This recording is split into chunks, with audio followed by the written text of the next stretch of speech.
Menara bintang 7 berdiri di atas laut, dengan dua pria tua berjubah tau putih duduk di depan dan belakang menara. Kedua pendeta tau tua berjubah putih ini, yang satu berambut putih dan berwajah muda, berkulit kemerahan. Mereka tampak penuh energi dan semangat. Kalau mereka turun ke dunia manusia, mereka pasti akan dianggap sebagai tokoh abadi yang halus dan berasal dari dunia lain. Orang tua satunya pucat dan kurus, tampak mengantuk, dan jubah tau putih longgar tampak tidak pas dikenakannya. Menara bintang 7 merupakan tempat penting dalam Taoisme, dan kedua pria ini, sebagai penjaga menara, adalah yang paling unggul di antara banyak orang berkuasa dalam Taoisme dalam hal kultivasi dan kualifikasi. Suatu hari kedua penjaga menara itu tengah bermeditasi dengan mata terpejam ketika tiba-tiba sebuah sosok datang meraung ke arah mereka dari depan. Kedua lelaki tua yang menjaga menara itu membuka mata mereka pada saat yang sama, dan ketika mereka melihat orang itu datang, mereka berdua menunjukkan ekspresi terkejut dan bingung. Han Jianzi, mengapa kamu ada di sini? Tanya lelaki tua berambut putih dan berwajah muda. Orang yang datang tidak lain adalah lelaki tua berwajah hitam dari kuil Chongyun. Nama taonya adalah Han Jianzi. Lelaki tua berwajah hitam itu terbang mendekat, menatap kedua penjaga menara, dan berkata, aku hanya lewat sini. Kuharap kalian baik-baik saja. Titik titik titik. Titik titik titik. Lelaki tua berambut putih itu sedikit mengernyit sepertinya kau agak tidak enak badan, apa yang terjadi? Lelaki tua berwajah hitam itu menggelengkan kepalanya dan berkata, jangan sebutkan itu. Aku sedang berusaha menangkap seorang pria dari 9 kerajaan bernama Fang Lin. Aku hampir menangkapnya, tetapi dia masih berhasil lolos. Fang Lin, sepertinya aku pernah mendengar nama ini. Pria tua berambut putih itu tampak berpikir. Fang Lin sudah menyusup jauh ke dalam sekte Tao kita. Kita tidak tahu di mana dia sekarang. Mungkin dia ada di dekat sini. Kalian berdua harus lebih berhati-hati. Tampaknya tujuan orang ini membobol sekte Tao kita adalah untuk mendapatkan menara bintang 7, kata lelaki tua berwajah hitam itu. Tidak masalah. Dengan kita menjaga menara bintang 7, anak ini tidak akan berhasil bahkan jika dia punya rencana. Pria tua berambut putih itu berkata dengan percaya diri. Akan tetapi, pendeta Tao tua kurus itu tiba-tiba menatap lelaki tua berwajah hitam itu dengan sedikit keraguan di matanya, tetapi tidak mengatakan apa-apa. Pria tua berwajah hitam itu tengah mengobrol dengan pendeta Tao berambut putih sambil melihat sekeliling. Pada awalnya, pendeta Tao berambut putih itu tidak menyadarinya, tetapi dia tidak bodoh dan segera menyadari bahwa sepertinya ada sesuatu yang salah dengan Han Jianzi di depannya. Han Jianzi, aku ingin tahu bagaimana kabarmu dengan apa yang aku minta. Tiba-tiba pendeta Tao tua kurus yang sedari tadi diam bertanya. Orang tua berwajah gelap itu tertegun, tatapannya menjadi sedikit kabur, dan dia mengangguk 2 kali sebelum berkata, "Yah, ini hampir selesai, jangan khawatir, ini akan segera selesai." Pendeta Tao tua kurus itu menyipitkan matanya, dan pandangan tajam yang langka tampak di matanya yang keruh. Pendeta Tao berambut putih dan pendeta Tao tua kurus itu telah saling kenal selama bertahun-tahun, jadi dia tentu saja memahami tatapan mata lelaki tua kurus itu saat ini. Dia tidak berkata apa-apa dan hanya menatap lelaki tua berwajah hitam itu. Kamu bukan Han Jianzi, siapa kamu? Pendeta Tao tua kurus itu bertanya dengan nada muram, aura tak kasat mata terkunci erat pada lelaki tua berwajah hitam itu. Orang tua berambut putih itu pun menatap acuh tak acuh ke arah orang tua berwajah hitam itu, seakan-akan dia akan menyerang tanpa ragu asalkan orang tua berwajah hitam itu melakukan gerakan yang tidak biasa. Itu buruk. Orang tua berwajah hitam itu diam-diam mengerang dalam hatinya. Dia tentu saja bukan Han Jianzi yang asli, melainkan seorang peniru yang dibuat oleh ginseng mayat berusia 1000 tahun yang menggunakan kemampuannya untuk berubah. Apa yang kamu bicarakan? Aku Han Jianzi. Millennium Course Ginseng ingin membodohi mereka lagi, tetapi 2 orang lainnya bukanlah orang bodoh dan telah mengetahui kelemahan Millennium Course Ginseng. Tunjukkan wujud aslimu, kalau tidak kami berdua akan mengambil tindakan. Kata lelaki tua kurus itu dengan nada mengancam. Ambil tindakan. Tiba-tiba terdengar teriakan keras dan Fang Lin muncul tiba-tiba. Ia menghantamkan gunung tak terbatas tepat ke arah 2 pendeta tua Tao dan menara bintang 7. Kedua pendeta Tao tua itu terkejut. Mereka tidak menyangka akan tiba-tiba muncul orang lain dan langsung menjatuhkan gunung. Orang gila yang berani. Orang tua berambut putih itu berteriak keras, mengubah jarinya menjadi pedang, dan mengarahkannya ke gunung uji yang runtuh dengan suara ledakan keras.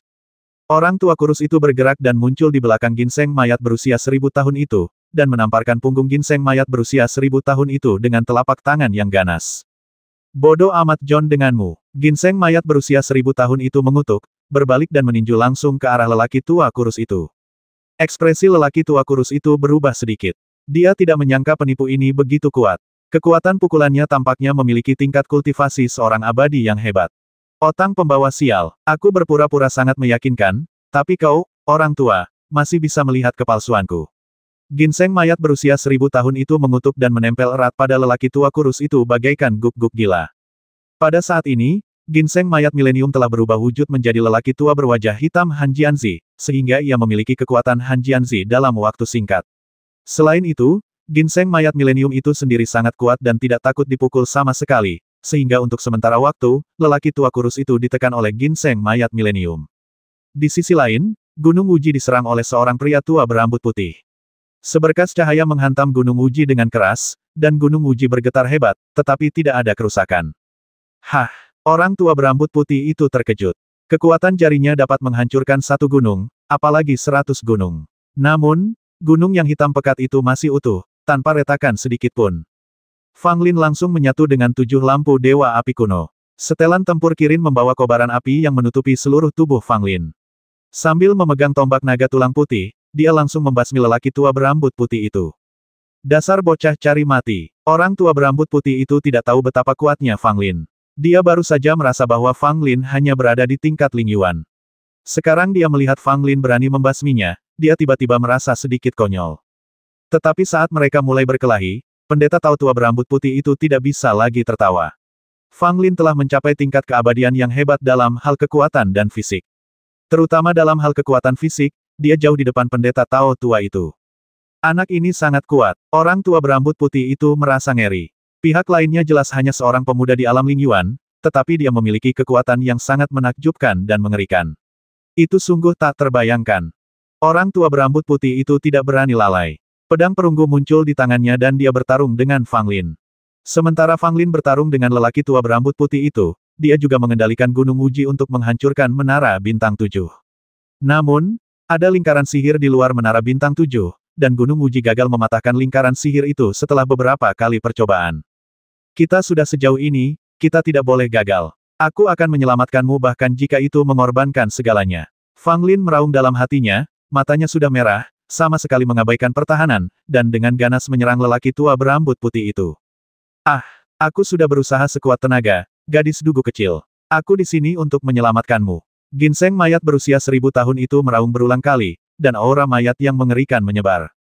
Di dalam Menara Bintang 7, Dugu Nian, yang terkunci di bawah pedang batu raksasa, tampaknya merasakan sesuatu dan membuka matanya, tetapi rambutnya secerah darah.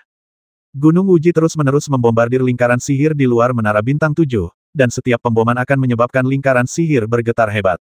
Namun, lingkaran sihir ini sangat kuat, dan bahkan dengan berat Menara Bintang 7, sulit untuk menghancurkannya dalam waktu singkat. Fang Lin memegang tombak naga tulang putih di tangannya dan bertarung mati-matian dengan lelaki tua berambut putih itu. Untuk sementara, dia berada di atas angin. Orang tua berambut putih itu meremehkan musuhnya pada awalnya, jadi Fang Lin mengambil inisiatif dan memperoleh keuntungan. Ginseng mayat berusia 1000 tahun juga memperlihatkan kekuatan yang belum pernah digunakan sebelumnya.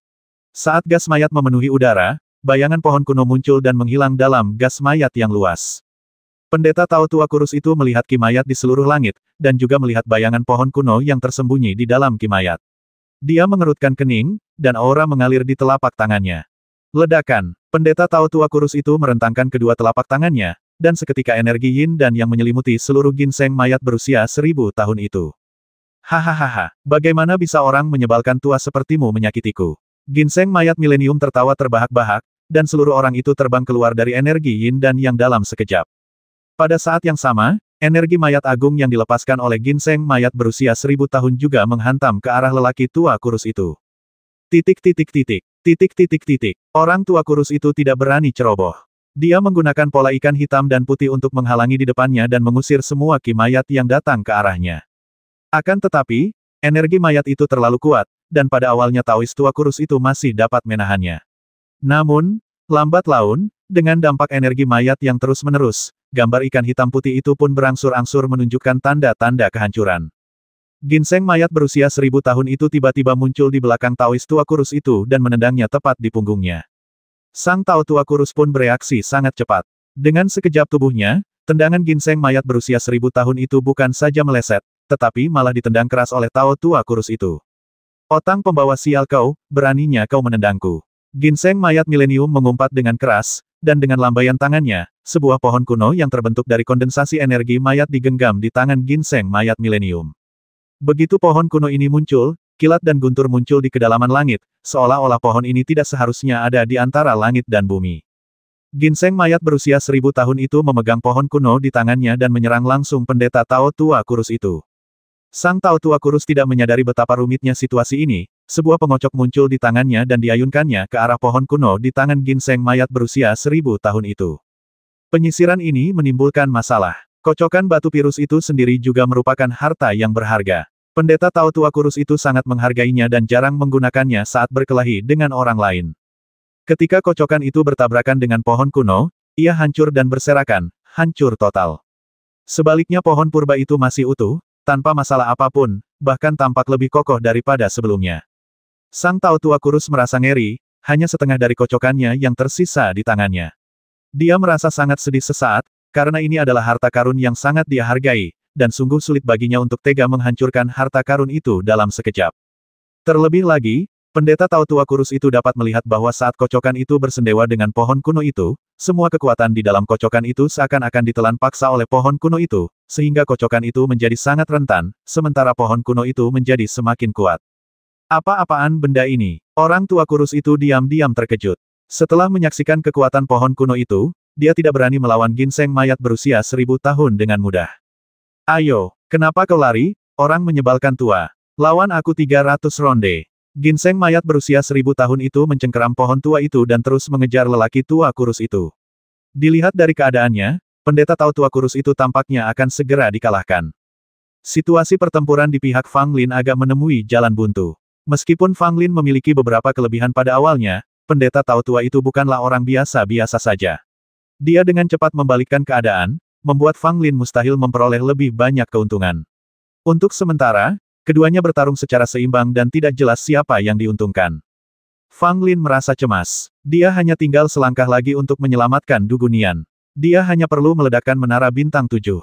Tetapi langkah terakhir ini juga merupakan langkah yang paling berbahaya, karena pada saat ini pasti ada sejumlah besar Master Tao yang berdatangan dari segala arah. Semakin lama waktu berlalu, semakin sulit bagi Fang Lin untuk melarikan diri.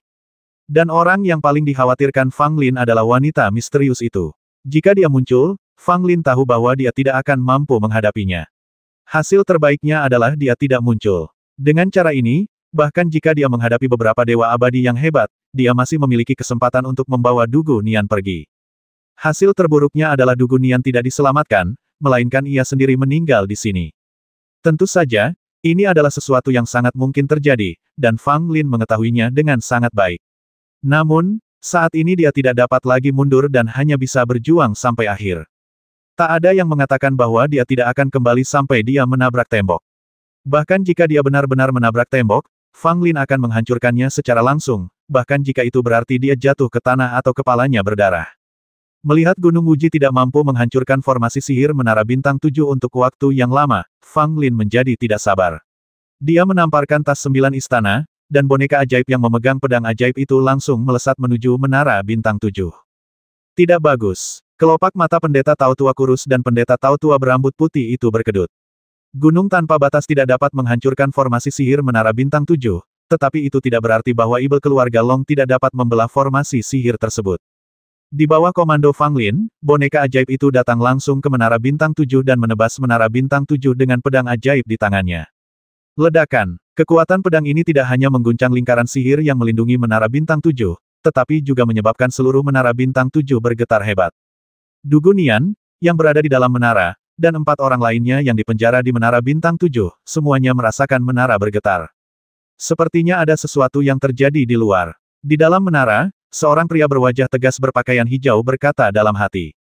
Pada saat boneka Ibel menyerang dengan pedang pertamanya, sebagian besar kekuatan formasi telah dikonsumsi. Ketika boneka Ibel menyerang dengan pedang keduanya, formasi Menara Bintang 7 runtuh seketika.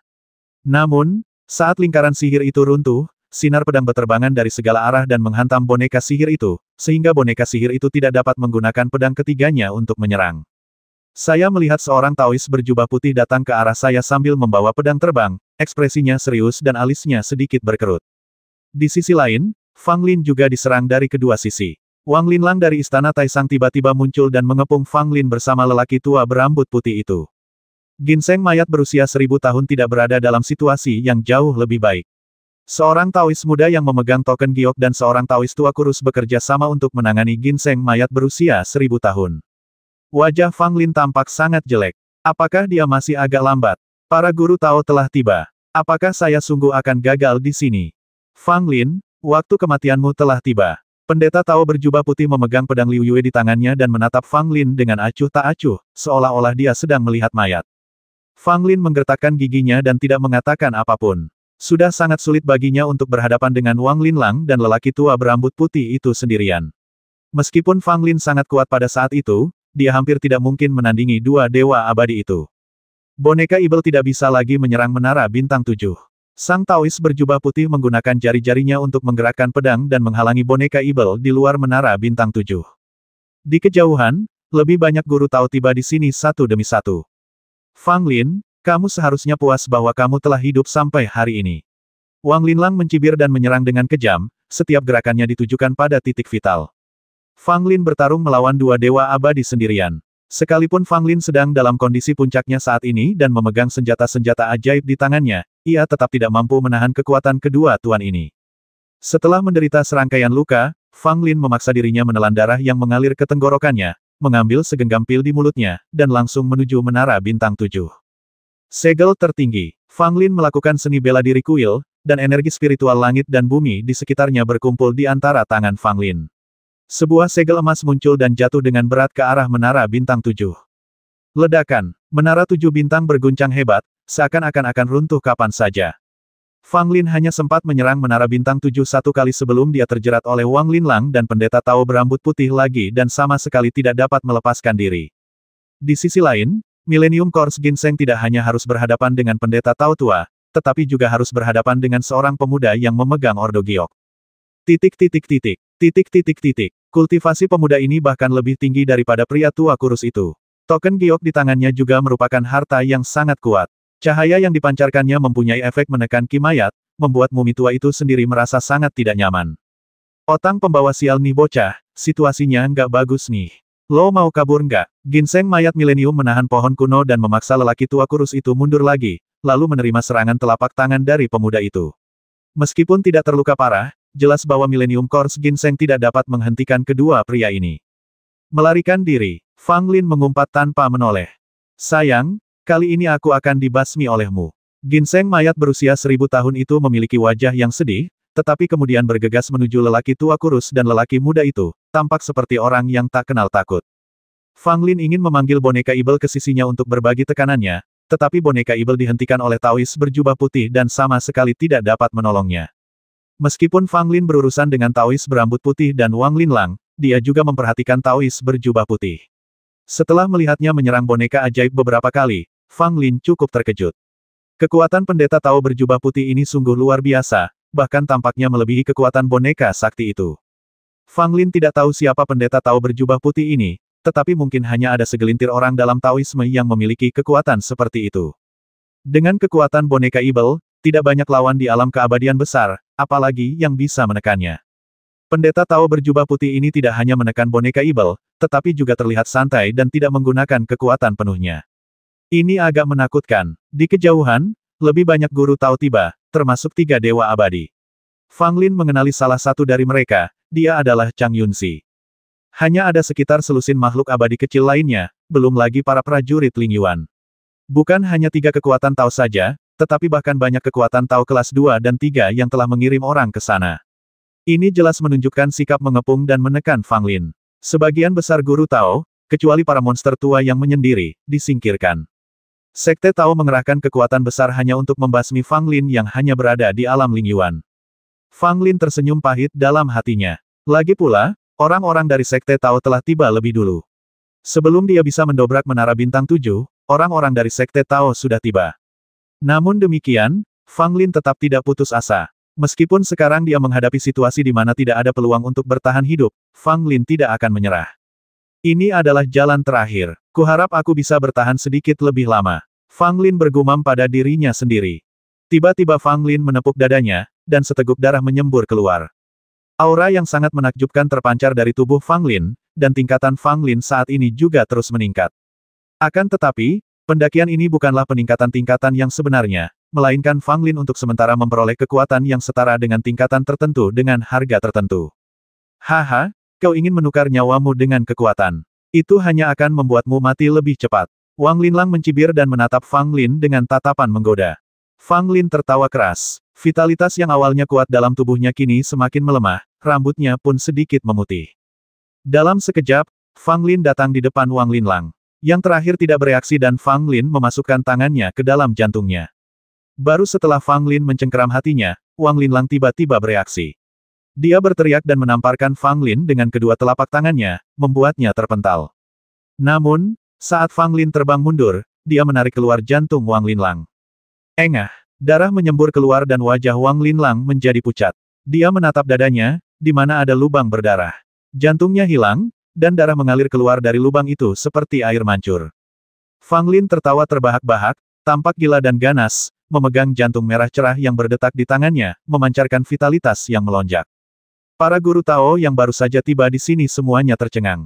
Ekspresi mereka berubah drastis. Mereka semula ingin bergegas dan berpura-pura bertarung dan membasmi, tetapi mereka begitu ketakutan dengan pemandangan ini, sehingga mereka tidak berani mendekat sama sekali. Ini terlalu menakutkan. Jantung Wang Linlang ternyata digali hidup-hidup oleh Fang Lin. Apakah orang ini sudah gila? Akankah kita melakukan perjuangan terakhir yang putus asa? Kalau begitu, kita tidak bisa mendekatinya dengan mudah. Bagaimana jika anak ini menjadi gila dan memutuskan untuk mati bersama mereka tanpa mempedulikan hidup atau mati? Itu akan merepotkan. Para Master Tao yang baru saja tiba di sini semuanya memutuskan untuk tidak memprovokasi Fang Lin, dan malah pergi mengepung ginseng mayat berusia 1000 tahun dan boneka ajaib. Wang Linlang terus-menerus muntah darah dan wajahnya tampak sangat jelek. Ia tidak pernah menyangka bahwa akibat kecerobohannya, Fang Lin akan menggali jantungnya. Tapi bagaimanapun juga dia abadi. Dia tidak akan mati bahkan jika dia kehilangan jantungnya, tetapi vitalitasnya pasti akan rusak parah. Memadatkan hati menghabiskan lebih banyak vitalitas daripada memusatkan anggota tubuh. Saat Fang Lin tertawa, topeng kilin menghilang dan dia menggigit sepotong hati Wang Linlang dan mengunyahnya di mulutnya. Hatimu terlalu tua. Fang Lin menggigitnya dan menghancurkan jantung itu hingga berkeping-keping. Darah dan daging cincang mengotori tangan dan wajah Fang Lin. Wang Linlang sangat marah hingga seluruh tubuhnya gemetar, sementara lelaki tua berambut putih itu menatap Fang Lin sambil mengerutkan kening. Dia dapat melihat bahwa Fang Lin secara paksa meningkatkan kekuatannya dengan mengorbankan nyawanya. Hasil akhir dari metode ini pada dasarnya adalah pengguna meninggal karena kelelahan. Fang Lin juga tidak berdaya, karena dia telah menggunakan semua kartu trufnya. Sekarang, banyak guru Tao mengelilinginya. Bahkan jika ia digantikan oleh sosok setingkat 3 kaisar, ia pasti akan berada dalam situasi hidup dan mati. Terlebih lagi, dia hanya seorang prajurit Ling Yuan kecil, dan sangat sulit baginya untuk mencapai titik ini. Setelah Fang Lin menggali hati Wang Linlang, dia berbalik dan menatap pendeta Tao tua berambut putih. Pendeta Tao tua berambut putih itu merasa sedikit gugup ketika Fang Lin tiba-tiba menatapnya. Kekuatannya tidak sebaik Wang Linlang. Bahkan Wang Linlang pun hatinya digali. Dia takut tidak dapat mengalahkan Fang Lin yang gila saat ini. Fang Lin memiliki seringai yang mengerikan di wajahnya, dengan darah bercampur dalam senyumannya, yang terlihat sedikit ganas dan aneh, membuat orang merasa takut. Orang tua, hatimu mungkin lebih tua lagi. Aku tidak tertarik. Fang Lin tertawa terbahak-bahak, membuat pendeta Tao tua berambut putih itu takut. Namun, dia mendapati Fang Lin tidak bergegas ke arahnya, melainkan langsung bergegas menuju menara bintang 7 yang tidak jauh dari sana. Kekuasaan yang diperoleh Fang Lin dengan mengorbankan nyawanya sendiri tidak dapat dipertahankan terlalu lama. Dia harus menyelamatkan Du Guonian secepat mungkin dan kemudian berjuang keluar dari jaring yang ketat ini. Meskipun ini tampaknya hampir mustahil, Fang Lin masih memiliki harapan di matanya dan dia belum menyerah dalam hatinya. Anda tidak dapat mendekati menara ini. Sang Taois berjubah putih berdiri di depan Fang Lin dengan ekspresi yang sangat dingin. Keluar dari sini. Fang Lin berteriak dengan marah, mengangkat tinggi tombak naga tulang putih, dan menusukkannya langsung ke Taois berjubah putih. Sang Taois berjubah putih tidak bergerak dan sama sekali tidak berniat menghindar. Ketika tombak naga tulang putih menyerang, pendeta Tao berjubah putih itu mengulurkan tangan dan dengan mudah menggenggam tombak naga tulang putih milik Fang Lin. Momentum ke bawah dari tombak naga tulang putih tiba-tiba terhenti. Fang Lin berusaha sekuat tenaga namun tidak mampu menggerakkan tombak naga tulang putih ke depan sedikit pun. Kekuatan yang sangat bagus, jauh lebih kuat dari seorang tetua biasa. Sayangnya, semakin besar kekuatan yang kamu gunakan sekarang, semakin cepat kamu akan mati. Sang Taois berjubah putih berkata dengan ringan, dengan sedikit nada kagum dalam suaranya. Fang Lin mencibir, kamu tampak sangat santai.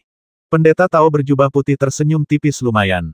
Begitu dia selesai berbicara, pendeta Tao berjubah putih itu tiba-tiba mengerutkan kening, merasakan bahwa kekuatan Fang Lin tiba-tiba meningkat.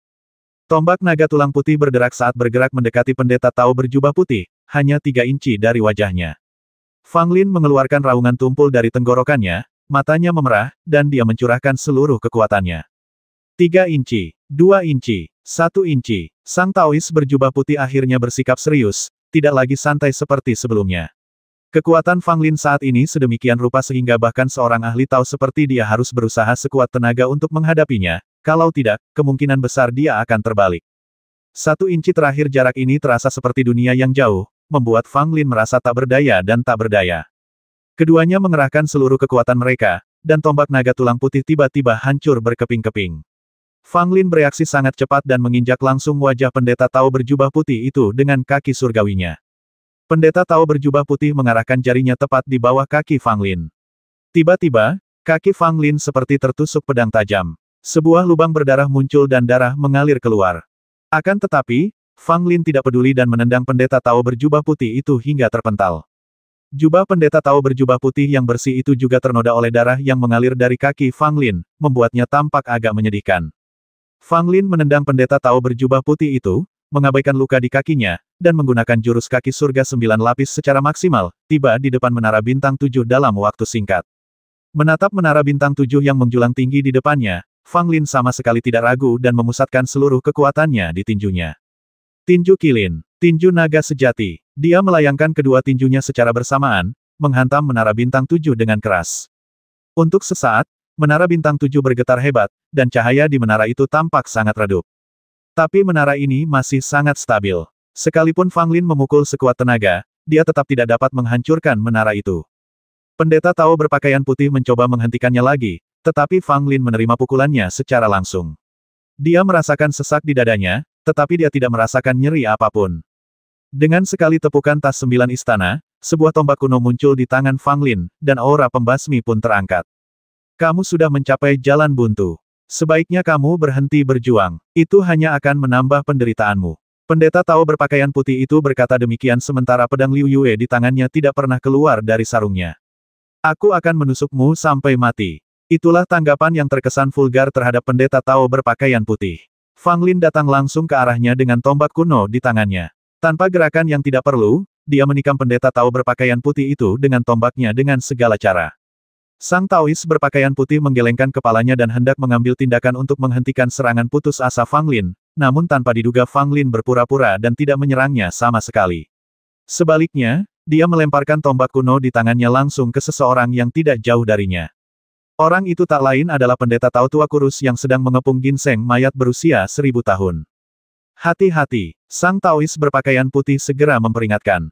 Sang Tao tua kurus pun bereaksi cepat. Dia menyadari suara tajam angin pecah di belakangnya. Dia menoleh ke belakang dan cepat-cepat menghindar ke samping. Larilah, nenekmu. Apakah aku membiarkanmu lari? Ginseng mayat berusia 1000 tahun itu memeluk Tao tua kurus itu dan menolak melepaskannya. Sang Tao tua kurus tidak dapat melepaskan diri, dan sementara dia ketakutan, tombak kuno itu tiba di belakangnya. Engah, tombak kuno itu menembus tepat ke bagian belakang kepala Taois tua kurus itu, mengubah seluruh kepalanya menjadi bubur. Ginseng mayat berusia 1000 tahun itu juga tertusuk oleh tombak kuno, tetapi kulit dan dagingnya tebal dan keras, dan pada dasarnya itu adalah sepotong batu busuk yang tidak dapat dipatahkan, jadi tombak kuno itu tidak dapat melukainya. Akan tetapi, pendeta Tao tua kurus ini tidak pernah menyangka hal seperti itu akan terjadi. Dia ceroboh sesaat dan akhirnya meninggal secara tragis. Seorang abadi yang agung meninggal dengan cara yang begitu menyedihkan. Sayang sekali dia akhirnya meninggal. Dia terbasmi oleh tombak Fang Lin dan separuh kepalanya hancur berkeping-keping. Bahkan seorang abadi yang hebat pun tak dapat bertahan hidup. Millennium Quartz Ginseng mencengkeram tombak kuno itu dengan satu tangan, dan mengayunkan pohon kuno itu dengan tangan lainnya. Ledakan, pohon kuno itu mengeluarkan aura yang amat menakutkan, membuat para Master Tao yang tengah mengepung ginseng mayat milenium mustahil untuk mendekatinya. Bahkan pemuda dengan tingkat kultivasi tinggi terpaksa mundur oleh aura yang dilepaskan oleh pohon kuno. Ginseng mayat berusia 1000 tahun itu akhirnya bersatu dengan Fang Linbing, melemparkan tombak kuno itu ke arah Fang Lin, lalu mengayunkan pohon kuno di tangannya dan menghantamkannya ke arah Taois berbaju putih itu. Sang Taois berpakaian putih akhirnya tidak dapat menahan diri lebih lama lagi, dan pedang Liu Yue tiba-tiba terhunus. Di tengah cahaya bulan yang cemerlang, energi pedang yang tajam menghancurkan Fang Lin dan ginseng mayat berusia 1000 tahun. Pohon kuno itu tumbang, dan pendeta Tao berjubah putih menggunakan pedang Liu Yue untuk memukulnya dengan keras, namun dia tidak menyangka pohon kuno itu begitu kuat, sehingga cahaya pedang Liu Yue-nya menjadi sangat redup setelah hantaman itu. Ada yang aneh dengan benda ini. Sang Taois berpakaian putih melihat bahwa situasinya tidak baik dan tidak berani mengambil risiko pedang Liu Yue lagi, jadi dia mundur dan mundur. Millennium Quartz Ginseng dan Fang Lin terluka oleh energi pedang yang dipancarkan saat pedang Liu Yue terhunus. Ginseng mayat Millennium baik-baik saja dan tidak terluka sama sekali, tetapi pakaian tempur kilin di Fang Lin rusak parah, dan ada beberapa bekas pedang di tubuhnya. Darah mengalir, membuat sebagian besar tubuhnya menjadi merah. Hentikan dia untukku. Fang Lin meraung ke arah ginseng mayat berusia 1000 tahun, lalu bergegas menuju menara bintang 7 tanpa menoleh ke belakang. Ginseng mayat berusia 1000 tahun itu mengutuk tetapi tidak mengatakan sepatah kata pun. Ia berubah wujud menjadi Raja Surgawi Timur dan bergegas menuju Taois berjubah putih yang memegang pohon kuno. Sang Taois berjubah putih merasa takut dengan Raja Kutub Timur yang telah menjelma dari ginseng mayat berusia 1000 tahun, karena sebelumnya Raja Kutub Timur pernah datang ke negeri tiga agama dan menimbulkan kekacauan besar, yang mengakibatkan tewasnya dua tokoh besar, Ling Chanzi dan Feng Haitang. Meskipun tidak banyak guru Taoisme yang meninggal, namun daya tangkal Raja Kutub Timur masih sangat kuat. Pada saat ini, pendeta Tao berpakaian putih itu melihat Raja Surgawi Dongji, hatinya merasa hampa sesaat, tetapi kemudian dia menyadari bahwa ini jelas bukan Raja Surgawi Dongji. Semua penganut Tao, pergi dan basmi Fang Lin. Kata pendeta Tao berjubah putih itu kepada guru Tao lainnya, lalu memusatkan seluruh perhatiannya untuk menghadapi ginseng mayat berusia 1000 tahun yang tengah menerjang ke arah mereka. Millennium Quartz Ginseng sedang berusaha mati-matian pada saat ini. Kemampuannya untuk bertransformasi tidak dapat dipertahankan terlalu lama. Sebelumnya dia mempertahankan penampilan lelaki tua berwajah hitam, dan sekarang dia telah berubah menjadi Raja Surgawi Dongji yang lebih kuat. Kalau dalam keadaan normal, ginseng Millennium Quartz sudah tidak akan mampu bertahan lama. Tetapi sekarang, bahkan jika Millennium Quartz Ginseng harus menggertakkan giginya dan menghabiskan seluruh tenaganya, ia harus bertahan. Jika gagal, Fang Lin akan tamat sepenuhnya. Otang pembawa sial, aku takut aku akan mati di sini kali ini. Sungguh menyebalkan. Ginseng mayat berusia 1000 tahun itu memegang pohon kuno di tangannya dan bertarung dengan pendeta Tao berjubah putih, bergumam diam-diam di dalam hatinya. Ketika para guru Tao lainnya mendengar apa yang dikatakan Sang Tao berjubah putih, tidak seorang pun berani menghentikan Fang Lin sejenak. Alasannya sederhana. Adegan Fang Lin menggali jantung dan memakannya tadi terlalu mengerikan.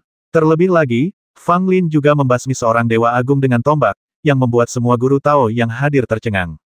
Fang Lin tiba di depan menara bintang 7, dengan tombak kuno di tangannya yang dipenuhi aura pembasmi.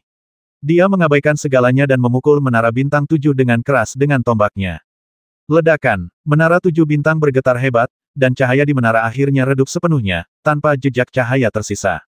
Fang Lin menyeringai, tidak menyadari bahwa dia berdarah, dan menyerang menara bintang 7 dengan tombak lainnya. Kali ini, menara bintang 7 tidak dapat bertahan lagi dan retakan pun muncul di badan menara. Hentikan dia, Sang Taois berjubah putih murka dan memaki para guru Tao tersebut. Orang tua berambut putih dan pemuda itu segera mengambil tindakan. Wang Linlang yang sudah kehilangan hatinya pun ikut marah dan ingin mencongkel jantung Fang Lin demi menyelamatkan mukanya. Fang Lin mengabaikan banyak master di belakangnya dan menggunakan Gunung Wuji untuk menghalangi di belakangnya guna mengulur waktu. Hancurkan! Fang Lin meraung, dan tombak kuno di tangannya jatuh lagi. Menara bintang 7 penuh retakan dan hampir runtuh. Namun, Gunung Wuji juga dipindahkan secara paksa oleh para guru Tao, dan pemuda yang memegang token giok itu menepuk punggung Fang Lin. Fang Lin merasakan tekanan hebat datang dari belakang, dan dia harus menggertakkan giginya dan berbalik untuk melawan, menggunakan tinju kilin untuk menyerang balik pemuda itu. Ledakan, Fang Lin kembali memuntahkan darah, dan pemuda itu mengerang, berulang kali mundur, matanya penuh keheranan. Tampaknya pemuda itu tidak menyangka bahwa Fang Lin, meskipun penuh luka, masih memiliki kekuatan yang mengerikan. Orang tua berambut putih itu pun tiba, mengarahkan kedua jarinya ke arah Fang Lin dengan pedangnya, dan Wang Linlang pun menebas kepala Fang Lin dengan pedang panjangnya. Fang Lin mengayunkan tombak kuno untuk menghalangi pedang Wang Linlang, lalu tangannya yang lain berubah menjadi tombak naga tulang putih dan beradu dengan pedang jari lelaki tua berambut putih itu. Pemuda itu memanfaatkan situasi dan menyerang lagi, menamparkan dada Fang Lin. Kali ini Fang Lin merasa seolah-olah dia dipukul dengan keras. Suara tulang patah terdengar dan dada Fang Lin sudah runtuh. Dengan mata terbuka, orang dapat melihat sepotong tulang hitam tertanam di daging dan darah dada Fang Lin, menyatu menjadi satu dengan daging dan darah Fang Lin. Itu adalah tulang ibel Qilin. Berkat adanya potongan tulang ibel inilah Fang Lin mampu menahan serangan telapak tangan pemuda itu. Meskipun lukanya serius, tulang ibel melindungi Fang Lin dan menghilangkan sebagian besar kekuatan. Pria muda itu mengerutkan kening. Sekalipun dia telah mengerahkan segenap tenaganya dalam serangan telapak tangan ini, dia tetap tidak dapat membasmi Fang Lin. Ini sungguh tidak terduga. Fang Lin bertarung melawan 3 dewa abadi sendirian. Meskipun serangannya dahsyat dan gila, pada akhirnya dia kalah jumlah, dan luka-lukanya menjadi semakin serius. Kuil tertinggi muncul, dan dengan aura yang agung, ia menekan pemuda itu dengan ganas. Pemuda itu berseru pelan dan mundur sedikit, namun kuil tertinggi tak henti-hentinya dan jatuh langsung ke arahnya. Dengan menggunakan kuil tertinggi untuk menjepit pemuda itu, tekanan Fang Lin berkurang banyak. Dia hanya harus menghadapi lelaki tua berambut putih dan Wang Linlang yang terluka. Namun meski begitu, situasi Fang Lin tidaklah optimis. Dia kini mempertaruhkan nyawanya, ditambah efek akhir dari pil keabadian 7 hari, untuk mendapatkan kekuatannya saat ini. Semakin lama waktu berlarut-larut, semakin merugikan bagi saya. Saat itu, para Taois tidak perlu lagi mengambil tindakan karena aku sudah kelelahan dan vitalitasku sudah terkuras habis. Walau menara bintang 7 hampir runtuh, namun sebenarnya ia tidak runtuh. Masih ada jejak kekuatan yang menjaga menara bintang 7 tidak runtuh. Selama menara bintang 7 tidak runtuh, Fang Lin tidak boleh jatuh. Mengetahui bahwa dia tidak punya banyak waktu, Fang Lin memikirkan tindakan lelaki tua berwajah hitam sebelumnya, dan tanpa ragu-ragu, dia memilih untuk menghancurkan mata ketiganya. Tidak bagus. Pria tua berambut putih dan Wang Linlang keduanya menyadari tindakan Fang Lin dan segera mundur. Ledakan. Fang Lin sangat tegas. Dia langsung menghancurkan mata surgawi yang telah dipadatkannya dengan susah payah, dan kekuatan yang terkandung dalam mata surgawi meledak sekaligus. Pria tua berambut putih dan Wang Linlang terlalu dekat dengan Fang Lin. Meskipun mereka bereaksi tepat waktu dan mundur dengan cepat, mereka masih terpengaruh oleh kekuatan yang dilepaskan oleh hancurnya mata ketiga. Hal ini berlaku bahkan bagi pemuda yang terjerat oleh kuil agung. Penganut Tao lainnya berada jauh dan semuanya terkejut. Fang Lin benar-benar gila dan benar-benar melakukan sesuatu untuk menghancurkan matanya sendiri. Namun itu bukanlah sesuatu yang mengherankan. Ini sudah merupakan pertarungan dengan cara yang putus asa. Fang Lin melakukan ini hanya untuk memperjuangkan secercah harapan. Biaya penghancuran mata surgawi tidak terbayangkan. Sekalipun Fang Lin dapat bertahan hidup, pada dasarnya mustahil baginya untuk memadatkan mata surgawi lagi di masa mendatang. Bahkan dapat dikatakan tidak mungkin sama sekali untuk memadatkan mata ketiga untuk kedua kalinya. Fang Lin berdiri di depan menara bintang 7, dahinya berlumuran darah dan mata ketiganya hancur. Darah mengalir di dahinya dan mengotori mata Fang Lin, membuat penglihatannya sedikit kabur. Segala yang ada di hadapanku tampak berlumuran darah merah. Fang Lin berbalik dan menatap menara bintang 7. Akibat kekuatan yang dilepaskan oleh penghancuran diri Tianmu, menara bintang 7 runtuh. Sosok yang dikenalnya diam-diam muncul di depan Fang Lin. Fang Lin tertawa, tetapi dia menangis. Menara bintang 7 telah runtuh. Du Gunian keluar dari menara dan berdiri di depan Fang Lin. Pada saat ini, Du Gunian masih terlihat sama seperti sebelumnya, dengan rambut hitamnya tergerai di belakangnya, wajahnya sedikit kuyu, dan matanya dipenuhi air mata saat dia menatap Fang Lin. Fang Lin tersenyum. Meskipun dia tidak lagi dapat melihat dengan jelas wujud Du Gunian, dia tetap mengulurkan tangan dan mencubit wajah Du Gunian. Darah juga mengotori wajah Du Gunian. Fang Lin tertawa dan berkata, "Aku akhirnya menyelamatkanmu." Du Gunian merasa patah hati ketika melihat Fang Lin yang berlumuran darah dan luka. Dia punya firasat buruk sebelumnya, dan sekarang menjadi kenyataan. Fang Lin sebenarnya datang ke sini untuknya. Orang menyebalkan, kau di sini untuk mati. Du Gunian menangis terseduh-seduh, namun tetap saja mengumpat. Fang Lin tidak banyak bicara, dia memanggil kuil tertinggi, ingin membawa Du Gunian ke kuil tertinggi, dan kemudian berjuang keluar. Namun, pada saat ini, suatu tekanan tak kasat mata tiba-tiba muncul, dan semua orang yang hadir, apakah itu Fang Lin dan Millennium Course Ginseng, atau boneka ibel dan para penganut Tao itu, semuanya menjadi tegang. Kuil agung juga dipenjara tidak jauh dari sana. Fang Lin, sebagai pemilik kuil tertinggi, tidak dapat memanggil kuil tertinggi kembali ke sisinya. Fang Lin terkejut, dan kemudian tiba-tiba ia melihat seorang wanita mengenakan gaun hitam muncul di langit tidak jauh dari sana. Kemunculan wanita ini membuat hati Fang Lin hancur, dan sedikit kepahitan muncul di wajahnya yang berlumuran darah. Ketika para penganut Tao melihat wanita berpakaian hitam itu muncul, mereka semua sangat terkejut, lalu mereka semua memberi hormat kepada wanita itu, termasuk penganut Tao yang berjubah putih. Fang Lin menatap wanita berpakaian hitam itu.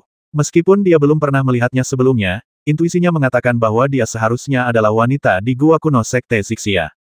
Wanita berpakaian hitam itu datang perlahan, wajahnya cantik dan dingin. Dia menatap Fang Lin dan Dugunian dengan acuh tak acuh, matanya lebih banyak tertuju pada Fang Lin. Aku tidak menyangka kau akan datang ke sini. Wanita berpakaian hitam itu berkata dengan ringan. Fang Lin mengerutkan kening, mengepalkan tombak kuno di tangannya, dan berpikir tentang bagaimana cara menghadapi wanita berpakaian hitam itu. Akan tetapi, dari sudut pandang manapun, wanita bergaun hitam ini bukan sekadar makhluk abadi yang agung. Dia mungkin sudah berada di alam keabadian.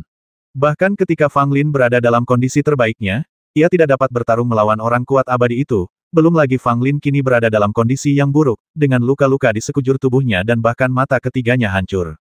Aku benar-benar tidak ingin bertemu denganmu di sini. Fang Lin berkata sambil menggertakkan giginya.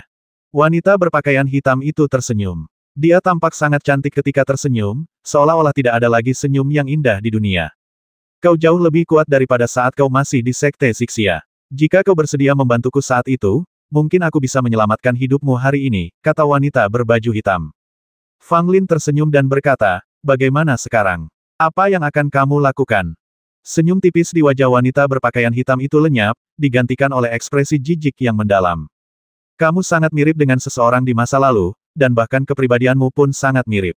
Jika aku tidak tahu dia sudah meninggal, aku mungkin akan mengira kamu adalah orang itu. Wanita berpakaian hitam itu berkata, dengan sedikit niat membasmi di matanya. Fang Lin tahu apa yang dibicarakan wanita berpakaian hitam itu. Penampilannya saat ini tidak jauh berbeda dengan kehidupan sebelumnya. Wanita berpakaian hitam ini merupakan tokoh dari zaman kuno dan memiliki dendam dengan istana dan Seng. Tidaklah aneh bahwa dia mengenalnya. Itu tidak bisa dimengerti. Fang Lin berkata sambil menghalangi Dugunian di belakangnya. Dugunian saat itu sepenuhnya terfokus pada Fang Lin, dan tidak menyadari apapun di dunia luar. Bahkan kemunculan wanita berpakaian hitam itu tidak membuat Dugunian mengalihkan pandangannya dari Fang Lin. Senior, anak ini telah membasmi banyak orang di Sekte Tao saya. Dia harus dibasmi di sini hari ini. Sang Tao berjubah putih membungkuk kepada wanita berbaju hitam. Wanita berpakaian hitam itu mengangguk dia akan meninggal hari ini. Aku hanya ingin mengatakan beberapa patah kata lagi padanya. Aku tidak punya apa-apa untuk dikatakan kepadamu. Hari ini, aku, Fang Lin, akan bertarung sampai akhir. Fang Lin berteriak keras, mengarahkan tombak kuno di tangannya ke arah wanita berpakaian hitam. Kau datang ke sini dengan susah payah hanya untuk menyelamatkan wanita di belakangmu. Sekarang kau ingin mati bersamanya. Wanita berpakaian hitam itu menatap Fang Lin dengan penuh minat. Fang Lin tetap terdiam saat mendengar ini. Dalam situasi saat ini, mustahil baginya untuk terburu-buru keluar bersama Dugunian. Belum lagi keberadaan para Master Tao itu, wanita berpakaian hitam itu saja sudah memupus harapan Fang Lin dan Dugunian. Benarkah? Apakah aku akan mati di sini? Fang Lin mendesah dalam hatinya dan berbalik untuk melihat Dugunian. Namun, rambut hitam yang berkibar di belakang Dugunian memiliki warna merah yang lebih menawan, dan warna merah tua muncul dari waktu ke waktu di mata Dugunian. Fang Lin terkejut. Dugunian kelihatannya jelas tidak beres. Dia tidak tahu apa yang terjadi pada Dugunian di Menara Bintang 7 selama periode ini. Tetapi dahulu kala, Fang Lin telah memperhatikan bahwa Dugunian mulai mengalami beberapa perubahan halus sejak di Balai Pertempuran Wuji. Jika Fang Lin tidak begitu akrab dengan Dugunian dan mereka berdua tidak sering bersama, dia mungkin akan kesulitan menyadari perubahan kecil pada Dugunian. Dan sekarang, perubahan Dugunian sangat jelas terlihat, dan dia tampak menjadi orang yang berbeda. Wanita berpakaian hitam itu juga melihat ekspresi Dugunian, alisnya sedikit mengernyit, dan dia tampak sedikit bingung. Wah, aku sekarat. Ginseng mayat berusia 1000 tahun terbang ke Fang Lin dan telah kembali ke penampilan aslinya. Ia tampak lesu dan nafasnya lemah sekali. Fang Lin memanggil boneka Ibel ke sisinya. Pada saat ini, boneka Ibel juga terluka parah. Sekalipun tubuh Ibel itu sangat kuat, akan sulit untuk melawan beberapa guru abadi agung dari Sekte Tao di saat yang bersamaan. Saat sudah putus asa, 4 kata ini hanya dapat digunakan untuk menggambarkan Fang Lin saat ini. Menghadapi banyak guru Tao dan wanita berpakaian hitam yang tak terduga, Fang Lin tahu bahwa ia tidak punya jalan keluar dan tidak ada peluang untuk bertahan hidup. Baiklah, sudah waktunya aku melepaskanmu. Kau terlalu mirip pria itu, dan aku tidak menyukaimu. Wanita berpakaian hitam itu berkata sambil mengulurkan tangannya ke arah Fang Lin. Fang Lin tiba-tiba merasakan datangnya suatu hambatan tak kasat mata, meraih Fang Lin dan perlahan bergerak ke arah wanita dalam gaun hitam itu. Tidak, Du Gunian berteriak dan berusaha menahan Fang Lin, namun ditekan oleh wanita berpakaian hitam dan tidak bisa bergerak. Melihat Fang Lin hendak mencapai wanita berpakaian hitam itu, Fang Lin tiba-tiba menggunakan semua kekuatan fisiknya dalam sekejap, dengan paksa melepaskan diri dari ikatan, dan sepenuhnya melepaskan pil keabadian 7 hari dan vitalitasnya sendiri. Pukulan yang mematikan. Setelah gerakan ini, tubuh Fang Lin pasti akan runtuh dan hidupnya akan terputus sepenuhnya. Konyol, wanita berpakaian hitam itu tersenyum tipis, dan dengan satu telapak tangan yang dia turunkan, tubuh Fang Lin meledak. Tombak kuno itu juga memotong pipi wanita berpakaian hitam. Du Gunian menatap dengan linglung saat tubuh Fang Lin hancur. Dia merasa seakan-akan ditusuk dengan pedang tajam, dan pikirannya menjadi kosong. Fang Lin sudah meninggal. Du Gunian bergumam, dan dalam sekejap, rambut hitamnya berubah menjadi merah darah. Tubuh Fang Lin akhirnya runtuh. Dia secara paksa menghabiskan vitalitasnya sendiri, dan efek samping dari pil keabadian 7 hari juga pecah sepenuhnya. Ditambah dengan telapak tangan mematikan dari wanita berpakaian hitam, Fang Lin tidak dapat menahannya sama sekali, dan tubuhnya langsung hancur. Apakah aku akan mati? Fang Lin tidak merasakan sakit. Dia hanya bisa merasakan tubuhnya menghilang. Lalu dia jatuh ke dalam kegelapan. Dia tidak dapat melihat apapun, mendengar apapun, atau merasakan apapun. Tubuh fisik hancur total dan tidak ada lagi, tidak meninggalkan apapun. Tidak mungkin. Wah, kamu tidak benar-benar mati, kan? Ginseng mayat berusia 1000 tahun itu menatap dengan mata terbelalak, ekspresi ngeri di wajahnya. Rambut hitam Du Gunian berubah menjadi merah cerah, dan tanpa ekspresi apapun, dia perlahan berjalan menuju wanita berpakaian hitam itu. Hah, kau mau ikut mati juga? Biarlah kalian berdua saling menemani di jalan. Wanita berpakaian hitam itu menatap Du Gunian dan berkata dengan ringan. Beranikah kau membasminya? Du Gunian tiba-tiba menjerit, rambut merahnya berkibar liar, dan matanya juga merah padam yang mempesona. Ledakan. Titik. Aura tak terbatas meledak dari tubuh Du Gunian, dan seberkas cahaya merah tua turun dari langit dan menyelimuti Du Gunian. Beraninya kau membasminya. Saat berikutnya, berkas cahaya itu menghilang, dan Du Gunian mengambil tindakan dengan berani, menyerang wanita berpakaian hitam itu dengan telapak tangan. Wanita berpakaian hitam itu memiliki ekspresi acuh tak acuh di wajahnya. Dia tidak menghindar sama sekali dan malah menyerang dengan telapak tangan. Terdengar suara ledakan keras dan Du Gunian mundur, namun dia tidak terluka. Sebaliknya, momentumnya malah menjadi lebih kuat. Sekilas ekspresi terkejut tampak di mata wanita berpakaian hitam itu. Dia tidak menyangka lawannya begitu kuat. Meski dia memiliki keuntungan dalam pertarungan telapak tangan sebelumnya, lawannya tidak terluka. Ini jauh melampaui ekspektasi wanita berbaju hitam itu. Dari mana kekuatanmu berasal? Wanita berpakaian hitam itu bertanya dengan dingin. Du Gunian tak ambil pusing dan terus-menerus menyerbu ke arah wanita berpakaian hitam itu bak orang gila, namun terus-menerus pula dia tolak. Terlihat bahwa meskipun Du Gunian memperoleh kekuatan dahsyat yang bukan miliknya, namun masih terdapat celah antara dirinya dengan wanita berpakaian hitam itu. Hal ini tidak mengherankan. Bagaimanapun juga, wanita yang memakai gaun hitam adalah penyintas kuat dari zaman kuno. Dia memiliki kekuatan alam abadi. Terlebih lagi, dia tidak seperti Dongji Tianwang yang baru saja memasuki alam abadi. Wanita berpakaian hitam memiliki pencapaian mendalam di alam abadi dan kekuatannya tak tertandingi di era kontemporer. Jika kau berani membasminya, aku akan membasmimu. Du Gunian terus bergumam, dan tiba-tiba sesosok hantu sitar kuno muncul di depannya. Ini adalah, wanita berpakaian hitam itu menatap hantu Guqin itu, seolah-olah dia telah memikirkan sesuatu. Du Gunian meletakkan tangannya di bawah hantu Guqin. Untuk sesaat, dunia tampak sunyi, dan suara apapun menghilang sepenuhnya pada saat itu. Jalanan tak memiliki tali. Gerakan terakhir dari 3 gerakan Tianqin sekarang dilakukan oleh Du Gunian. Baik di 9 kerajaan maupun di 7 lautan, semua alat musik dawai mulai berbunyi. Sekalipun tidak ada yang memainkannya, alat musik gesek itu terus berbunyi dengan sendirinya. Apa yang terjadi? Mengapa Guqin mengeluarkan suara sendiri? Apa yang sedang terjadi? Apakah ini berhantu? Banyak orang di 9 negara dan 7 lautan terkejut dengan fenomena aneh ini dan tidak tahu apa yang sedang terjadi. Dan di sini, Du Gunian meletakkan tangannya di atas hantu Guqin.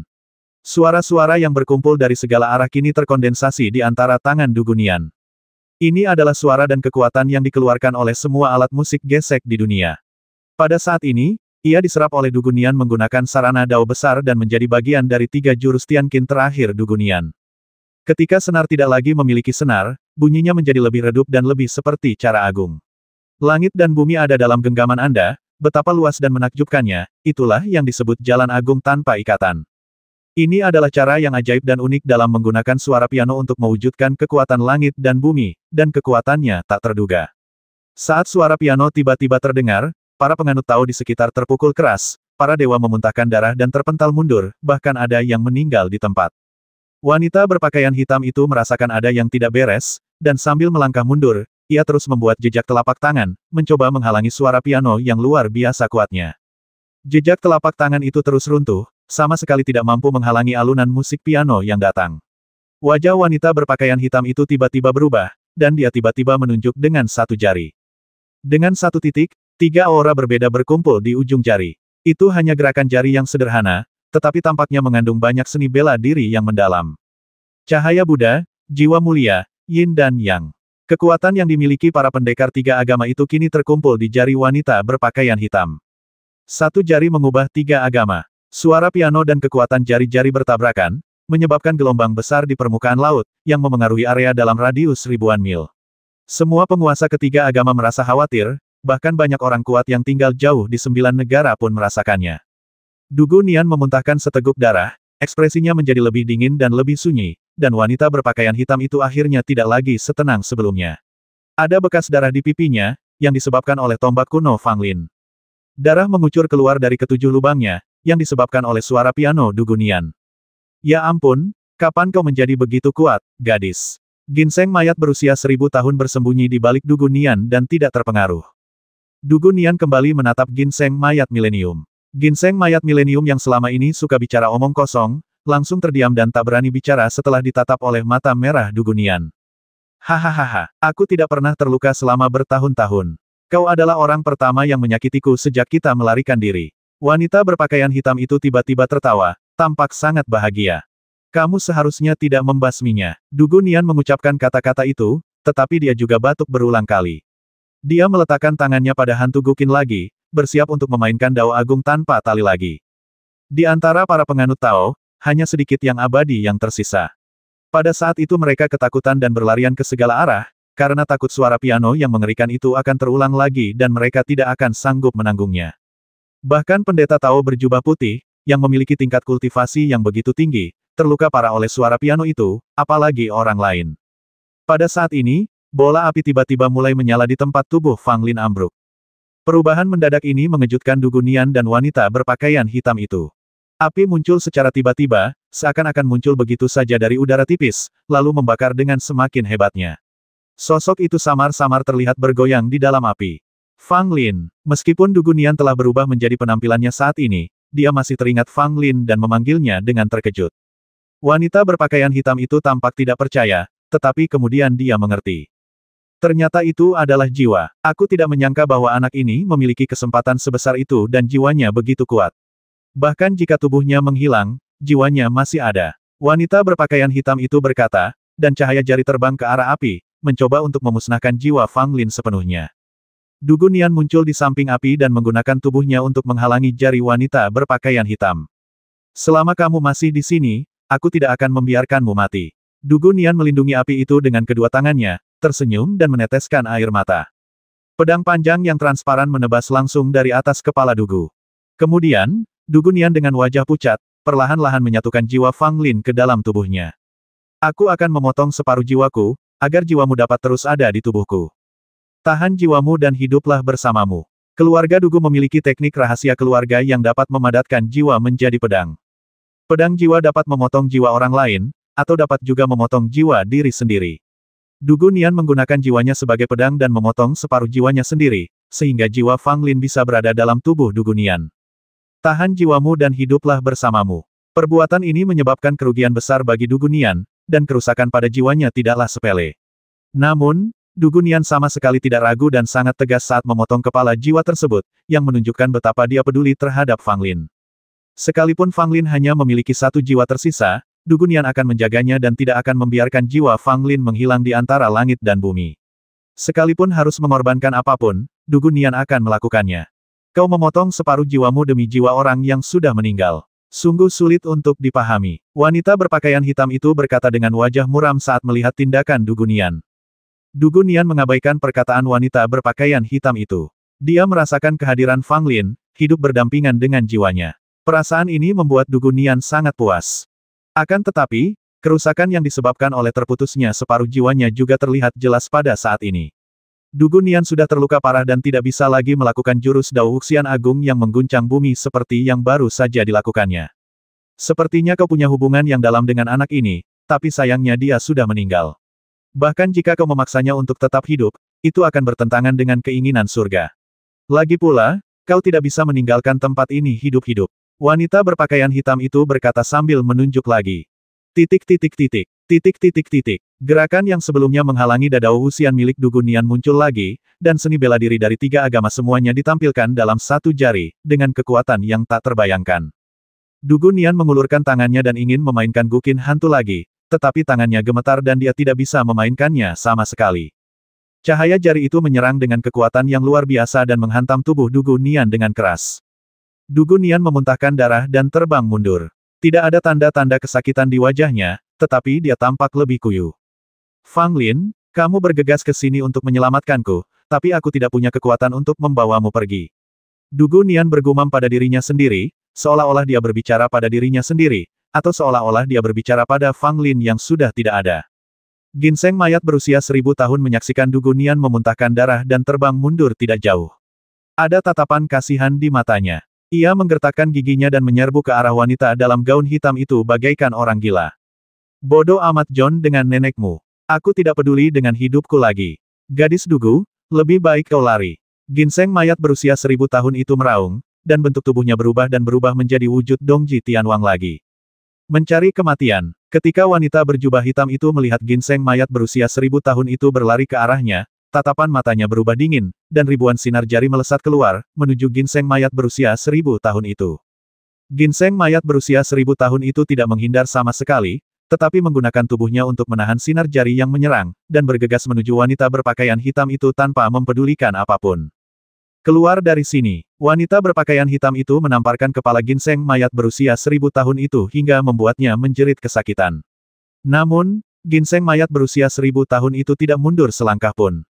Ia berdiri di depan wanita berpakaian hitam, melotot ke arah wanita berjubah hitam dengan gigi terkatup dan mata merah. Ki mayat yang dikumpulkan oleh ginseng mayat berusia 1000 tahun dikonsumsi dengan cepat. Ia telah bertempur dalam pertempuran hebat sebelumnya dan berhadapan dengan beberapa dewa abadi secara berurutan. Sekarang ia telah mencapai titik akhir kekuatannya dan tidak dapat mempertahankan kemampuannya untuk bertransformasi.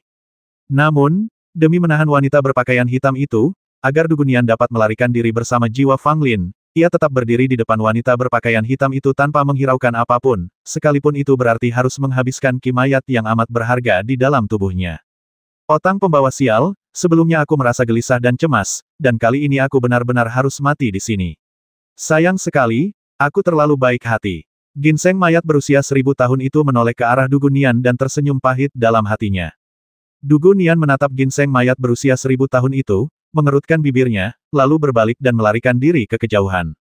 Mau pergi. Tetapi pada saat ini, Si Tu Yue dan banyak guru Konfusianisme tiba, termasuk beberapa dewa agung, dan mengepung Du Gunian. Amitabha, si pendonor harus memberikan penjelasan atas tindakannya memasuki tanah tiga agama tanpa izin dan membasmi orang-orang tak bersalah. Di seberang sana banyak guru besar agama Buddha yang datang bersama guru-guru besar agama Konghucu, mereka semua menghalangi jalan mundur Du Gunian. Kemunculan para guru besar Buddha dan Konghucu membuat hati Du Gunian hancur total. Dia ingin membawa jiwa Fang Lin pergi dari sini, tetapi sekarang tampaknya dia takut tidak bisa pergi. Tidak, aku tidak dapat bertahan lagi. Ginseng mayat berusia 1000 tahun akhirnya mencapai batasnya. Setelah terkena beberapa telapak tangan wanita berpakaian hitam, patung itu kembali ke wujud semula dan langsung jatuh ke laut. Boneka Ibel itu berdiri tak bergerak. Itu adalah boneka. Walaupun Fang Lin telah meninggal pada saat itu tidak diciptakan oleh Fang Lin, tetapi oleh mumi tua Jing Zulong. Oleh karena itu, ia tidak akan pulih dari negara boneka. Hanya saja, kekurangannya adalah seseorang yang bisa mengendalikannya. Du Gunian menatap para guru Buddha dan Konghucu di sekitarnya, lalu memaksakan diri memanggil hantu Guqin lagi untuk melancarkan serangan hidup dan mati seperti yang dilakukan Fang Lin sebelumnya. Seorang wanita berpakaian hitam tiba-tiba muncul, mencengkeram leher Dugunian, dan mengangkatnya dengan tangannya. Dugunian berjuang keras dan akhirnya berhasil melepaskan diri dari tangan wanita berpakaian hitam itu. Para guru besar agama Buddha dan Konghucu bangkit dan mulai mengepung Dugunian. Dugunian terluka satu demi satu. Sekalipun ia mampu melawan orang-orang kuat dari aliran Konfusianisme dan Buddhisme, ia sudah tidak mampu lagi melakukannya dan luka-lukanya pun menjadi lebih serius. Wanita berpakaian hitam itu tidak terburu-buru untuk mengambil tindakan. Dia membiarkan orang-orang Buddha dan Konghucu berurusan dengan Dugunian, dan dia hanya menonton dengan dingin dari samping. Setelah pertarungan dengan Dugunian, wanita berpakaian hitam itu juga terluka. Meski ketujuh lubangnya tak lagi berdarah, wanita berpakaian hitam itu tahu kondisinya sendiri. Jika Dugunian menggunakan jurus itu lagi, dia akan terluka parah meski memiliki tubuh abadi seperti itu. Lagi pula, meskipun keabadian disebut keabadian, itu tidak benar-benar abadi. Di dunia ini, tidak pernah ada makhluk hidup yang dapat bertahan selamanya tanpa mengalami kematian. Beberapa dewa besar dari agama Buddha dan Konfusianisme mengepung Dugunian. 2 orang dari agama Buddha mengambil tindakan, dan 2 orang dari agama Konfusianisme juga mengambil tindakan, totalnya ada 4 dewa abadi yang agung. Tetapi bahkan ketika keempat orang ini bergabung, mereka tidak mampu mengalahkan Dugunian untuk sementara waktu, hal ini mengejutkan mereka berempat. Apa asal-usul wanita ini? Bagaimana dia bisa begitu kuat? Para guru agama Buddha dan Konghucu semuanya memiliki keraguan seperti itu dalam benak mereka. Situ Yue bahkan lebih terkejut dan bingung. Dialah yang menangkap Dugunian dari 9 kerajaan, namun dia tidak pernah menyangka bahwa Dugunian akan memiliki kekuatan yang begitu mengerikan hingga mampu melawan beberapa dewa abadi sendirian. Meskipun dia tertekan, dia tampak terluka dan sungguh menakjubkan bahwa dia bisa melakukan hal ini. Sayangnya, betapapun memukaunya dia, dan dikelilingi oleh para guru dari 3 agama, dia tetap sendirian dan akhirnya mati. Tidak bisakah kau menjatuhkan orang yang terluka parah? Melihat para ahli agama Buddha dan Konghucu masih belum mampu membasmi Dugunian, wanita berbaju hitam itu akhirnya kehabisan kesabaran dan berniat untuk beraksi lagi. Tetapi pada saat ini, sebuah batang besi hitam pekat menyapu dari laut yang jauh, menimbulkan gelombang besar, membuat langit pucat jika dibandingkan dan langit serta bumi bergetar. 7 lautan dan 3 agama. Matahari tua, aku di sini lagi. Raungan panjang itu, bagaikan sambaran petir, membuat takut banyak orang berkuasa dari 3 agama. Batang besi hitam itu tersapu, dan para guru Konfusianisme dan Buddha yang hadir semuanya mundur, tidak berani melawan batang besi hitam itu sama sekali. Bahkan wanita berpakaian hitam itu mengerutkan kening dan memilih untuk mundur. Hahaha, Monkey mati itu akhirnya datang juga. Tidak bisakah kau datang lebih awal? Bocah Fang Lin itu sudah pergi. Ginseng mayat berusia 1000 tahun berjuang di laut, tertawa dan menangis. Wajah Dugunian menampakkan kesakitan. Setelah memotong separuh jiwanya, dia harus bertarung melawan beberapa dewa abadi yang hebat. Ini sudah mencapai batasnya. Kalau saja dia tidak memaksakan diri bertahan dengan satu tarikan napas, kemungkinan besar dia sudah pingsan. Siapa kamu? Beraninya kamu bersikap kasar di hadapanku. Wanita berpakaian hitam itu melihat ke kejauhan dan tiba-tiba menunjuk. Cahaya jari yang agung, yang membawa kekuatan untuk membasmi makhluk hidup apapun, menuju langsung ke suatu sosok di kejauhan. Beraninya kau pamer di hadapanku. Aku akan menghajarmu sampai kau berlutut di tanah dan memanggilku kakek. Terdengar suara yang amat angkuh, dan cahaya jari yang ditembakkan wanita berpakaian hitam itu lenyap tanpa jejak, seakan-akan tidak pernah muncul dan sama sekali tidak berpengaruh. Kemudian, sebuah sosok muncul dari seberang lautan dengan kecepatan yang mencengangkan, dan tampaknya ia telah menyeberangi puluhan ribu mil lautan hanya dalam satu langkah. Santo Ibel yang setara dengan surga. Para guru besar ketiga agama yang hadir semuanya memperlihatkan ekspresi terkejut, dan banyak di antara mereka tanpa sadar melangkah mundur dengan ketakutan di mata mereka.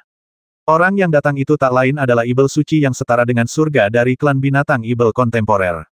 Saya melihat sang Ibel suci yang setara surga mengenakan baju zirah emas, dengan jubah merah menyala menari-nari liar di belakangnya, mahkota emas ungu di kepalanya bersinar, dan tongkat besi hitam di tangannya.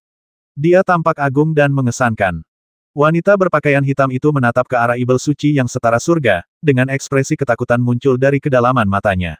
Dia tidak menyangka akan ada sosok sekuat itu di era ini, meskipun sebelumnya dia pernah mendengar dari orang-orang dari 3 agama bahwa Demon Saint masa kini telah muncul dan kekuatannya tidak terduga. Namun wanita berpakaian hitam itu tidak menganggapnya terlalu serius. Menurutnya, di era ini, yang kuat sedang punah, dan ras manusia tidak memiliki tuan, apalagi ras monster. Dia memperkirakan bahwa yang disebut sebagai ibel suci yang setara surga hanyalah yang tertinggi di antara yang pendek, dan paling banter dia berada di antara transformasi ke-7 dan ke-8. Tetapi sekarang tampaknya alam ibel suci yang setara surga ini mungkin telah memasuki alam transformasi ke-9. Binatang ibel transformasi 9 diberi gelar Santo Ibel dan ia benar-benar layak menyandang gelar tersebut. Di mana anak itu? Ketika Santo Ibel Qitian tiba di sini, dia tidak melihat Fang Lin, jadi dia mengerutkan kening dan menatap Dugu Nian. Dugu Nian berkata dengan tenang, dia sudah meninggal, dan hanya jiwanya yang tersisa di tubuhku. Ketika Santo Ibel Qitian mendengar ini, matanya tiba-tiba bersinar dengan cahaya kemasan. Dia melihat situasi Dugu Nian saat ini dengan jelas. Dia juga melihat bahwa Dugu Nian telah kehilangan separuh jiwanya dan menyimpan jiwa Fang Lin di tubuhnya. Melihat situasi ini, meskipun ekspresi Santo Ibel Qitian tidak berubah, dia masih mendesah dalam hatinya bahwa dia masih sedikit terlambat. Kemudian, Sang Ibel Suci yang setara surga mengalihkan pandangannya ke arah orang-orang dari 3 agama di sekitarnya, dan tiba-tiba menjadi marah. Kalian bertiga agama, kalian mengandalkan jumlah kalian untuk menindas segelintir orang, kan? Sepertinya kalian lupa bagaimana aku memberi kalian pelajaran, dasar orang menyebalkan. Sang Ibel Suci yang setara dengan surga berkata dengan suara dingin, dan auranya yang tak terbatas membuat para penguasa ketiga agama merasakan ketakutan di hati mereka. Para penguasa ketiga agama tidak menyangka bahwa setelah lebih dari 500 tahun, Ibel Suci setara surga ternyata lebih kuat dari sebelumnya. Kalau dulu masih ada orang dari 3 agama yang sanggup melawan Ibel Suci setara surga, kelihatannya sekarang, kecuali wanita berpakaian hitam itu, bahkan jika monster-monster tua dari 3 agama yang selama ini menyendiri dalam kematian, muncul, mereka belum tentu bisa menjadi lawan Ibel Suci setara surga. Baru 500 tahun berlalu, dan Ibel Suci yang setara surga telah membuat kemajuan lebih jauh dan memasuki alam yang lebih tinggi. Kamu terlalu lancang, kata wanita berpakaian hitam itu, dan pedang ungu muncul di tangannya. Pedang itu bersinar dengan cahaya ungu, dan kilatan petir menyambar badan pedang, membuatnya tampak luar biasa. Santo Ibel Qitian memandang wanita berpakaian hitam itu dengan jijik. Menurutmu, siapa dirimu? Begitu dia selesai berbicara, wanita berpakaian hitam itu tiba-tiba menyerang. Sosoknya muncul di belakang Ibel Suci setara surga seperti hantu, dan pedang ungu di tangannya menusuk langsung ke punggung Ibel Suci setara surga. Sang Ibel Sein Qitian tidak menghindar atau menghindar, dan menerima serangan pedang dari wanita berpakaian hitam itu secara langsung. Wanita berpakaian hitam itu hendak memperlihatkan ekspresi bangga saat melihat serangan pedangnya berhasil, tetapi dia mendapati bahwa pedang itu tidak mampu menembus tubuh Ibel Suci setara langit dan terhalang oleh cahaya kemasan redup. Dasar jalang kecil, kau tak akan bisa melukai tubuhku yang tak bisa dihancurkan. Sang bijak Ibel yang setara surga berbalik dan mengayunkan tongkatnya ke bawah, sedangkan wanita berpakaian hitam itu segera mengayunkan pedangnya untuk menangkis. Terdengar suara dentang, dan lengan wanita berbaju hitam yang memegang pedang tiba-tiba terasa mati rasa, seolah-olah dia telah kehilangan kesadaran, dan pedang ungu di tangannya hampir terlempar. Sang Ibel Sein Qitian mengayunkan tongkat besi di tangannya dengan kuat dan mengayunkannya ke arah wanita berpakaian hitam itu beberapa kali. Meskipun yang terakhir menangkis setiap pukulan, sangat sulit baginya untuk melakukannya. Dia berubah dari memegang pedang dengan satu tangan pada awalnya menjadi memegangnya dengan kedua tangan. Tidak mungkin. Wanita berpakaian hitam itu tidak menyangka bahwa monkey berbulu itu begitu kuat. Kalau saja dia memegang pedang itu dengan satu tangan, pedang di tangannya pasti sudah terbentur sejak lama. Kapan ketiga agama itu punya orang sepertimu? Dilihat dari penampilanmu, kau seharusnya bukan dari era ini, kan? Hehe. Kau makhluk tua yang abadi, masih saja berpura-pura muda, lihat saja aku akan menghajarmu hingga kembali ke wujud aslimu. Santo Ibel Qitian menyerang saat dia masih berbicara sinis kepada wanita berpakaian hitam. Mencari kematian, wanita berpakaian hitam itu marah. Tiba-tiba, sesosok hantu Phoenix Dewa mengembangkan sayapnya dan terbang keluar dari pedang ungu di tangannya. Ia membawa kekuatan guntur dan kilat yang dahsyat dan menerkam langsung ke arah Ibel Suci yang setara dengan surga. Sang Ibel Suci yang setara dengan surga tertawa terbahak-bahak dan menghancurkan bayangan Phoenix ilahi dengan tongkat, dan bahkan membiarkan petir mengamuk di tubuhnya. Ketika wanita berpakaian hitam itu melihat bahwa petir tidak berpengaruh pada Sein Ibel Qitian, pupil matanya sedikit menyusut dan dia bahkan lebih terkejut. Wanita berpakaian hitam itu sangat jelas menyadari kekuatan pedang ungunya. Kekuatan guntur dan kilat yang terkandung dalam pedang ungu itu cukup membuat para dewa agung pun tak kuasa menghindarinya. Akan tetapi, Ibel Suci setara langit ini hanya membiarkan guntur dan kilat menyambar tanpa berkedip sedikit pun, seakan-akan ia sama sekali tidak merasakan adanya kekuatan guntur dan kilat. Hanya guntur dan kilat. Saat aku mandi di sumber guntur 9 surga, kau, gadis kecil, mungkin berada di kuburan atau peti mati. Kata Ibel suci yang setara dengan surga dengan nada sinis, dan tiba-tiba tubuhnya bergerak lebih cepat. Ada cahaya hijau bersinar di mata wanita berpakaian hitam itu. Jelaslah bahwa dia menggunakan sihir pupil untuk melihat dengan jelas semua gerakan dari Demon Saint Equal to Heaven. Tetapi wanita berpakaian hitam itu terkejut ketika mengetahui bahwa setelah dia menggunakan teknik pupil, dia hanya dapat melihat cahaya keemasan di depan matanya dan tidak ada yang lain. Terjadilah ledakan keras, dan Ibel suci yang setara surga memukul kepala wanita berpakaian hitam itu dengan tongkatnya, yang secara langsung merusak dan memecahkan kepala wanita itu. Pukulan tongkat itu membuat wanita berpakaian hitam itu pusing dan linglung. Sang Ibel suci yang setara surga tidak bersikap sopan padanya. Ia memukul wanita berpakaian hitam itu secara horizontal di pinggang dengan tongkat demi tongkat. Wanita berpakaian hitam itu menyemburkan darah dari mulutnya dan dihancurkan oleh Demon Sage Equaling Heaven. Seluruh tubuhnya terasa seperti akan patah di pinggang. Para guru besar ketiga agama di sekitar semuanya terdiam bagaikan tikus, tidak berani menolong sedikit pun, bahkan untuk sekedar bernapas pun tidak berani. Apakah kamu bercanda? Bahkan seorang wanita berpakaian hitam yang begitu sakti pun dihajar habis-habisan oleh Ibel suci yang setara dengan surga. Jika para makhluk abadi ini mendatanginya, kemungkinan besar mereka akan langsung dipukuli sampai mati di tempat oleh Ibel suci yang setara dengan surga. Wanita yang berpakaian hitam itu memang orang yang sakti di alam abadi. Kepalanya yang cacat kembali ke bentuk aslinya dan an-an dalamnya yang hancur juga segera pulih. Dari luar, wanita berpakaian hitam itu tampak baik-baik saja, tetapi ekspresinya sangat jelek. Dasar jalang kecil, kau cukup tahan terhadap serangan. Sang Ibel suci Kitian tertawa keras dan menyerbu lagi. Matanya yang menyala-nyala melihat menembus segala hal pada wanita bergaun hitam itu, membuatnya mustahil baginya untuk mengelak. Ada cahaya Buddha yang memancar di sekitar wanita berok hitam. Inilah metode rahasia agama Buddha untuk meningkatkan kekuatan tubuh fisik.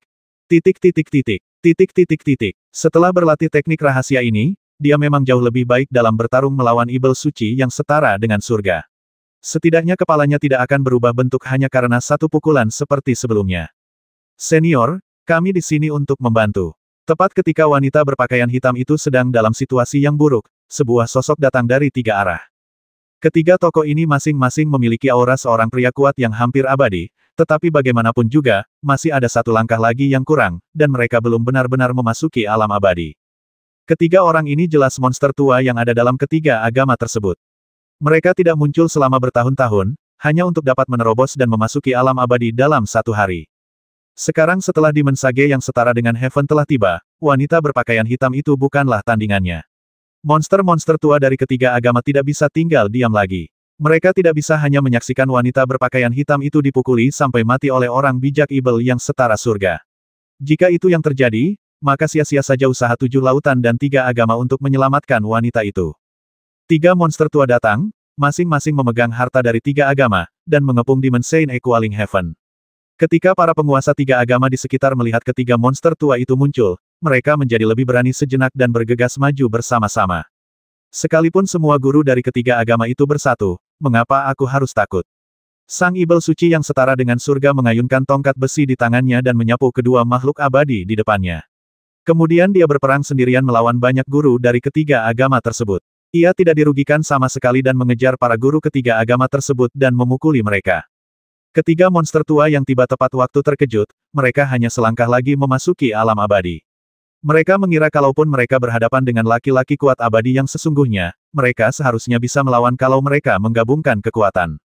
Tetapi sekarang tampaknya mereka bertiga masih menganggap alam abadi terlalu sederhana. Tanpa benar-benar memasuki alam ini, mereka tidak akan mampu bersaing dengan orang-orang kuat di alam ini. Terutama eksistensi seperti Demon Saint Kitian, yang bahkan lebih kuat daripada Master Abadi biasa. Belum lagi ketiga monster tua ini tinggal selangkah lagi untuk melangkah ke alam abadi. Bahkan jika mereka bertiga benar-benar menjadi Master Abadi, mereka tidak akan sebanding dengan Demon Saint Kitian. Wanita berbaju hitam itu memanfaatkan kesempatan saat banyak master dari 3 agama tengah mengepung Demon Saint Equaling Heaven dan akhirnya bisa bernapas lega.